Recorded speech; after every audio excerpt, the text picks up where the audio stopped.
ዲጂታል 2030 ተአምራዊ ነገር ይዞ እንደሚመጣ ጥርጥር የለኝም። በ2036 በአፍሪካ ትልቁ ኢኮኖሚ የሚሆነው የኢትዮጵያ ኢኮኖሚ ነው። ይሄን ለማመን የሚቸገሩ በርካታ ሰዎች እንዳሉ እገምታለሁ። አልፈርድባቸውም። ለምን? ፕራግማቲክ አይደሉማ። አሁን ካለው ዓለም ጋር ራሳቸውን ለማስተማር ዝግጁ አይደሉም።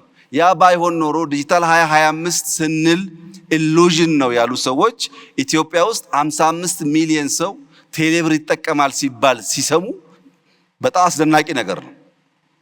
ፋይዳ የሚባል ዲጂታል አይዲ የዛሬ 5 ዓመት 10 ሰው የሌለው ዛሬ 30 ሚሊዮን ሰው አለው ሲባል ተአምር ነው።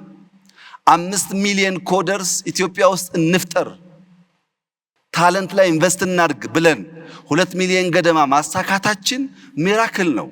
2 ሚሊዮን ሰው በሚቀጥለው 3 ዓመት 2 ዓመት 5ቱን ካሳካን የብዙ አፍሪካ ሀገር ፖፑሌሽን 100% ሰው ዲጂታሊ የሆነ ነገር ማድረግ የሚችል ፈጠርን ማለት ነው።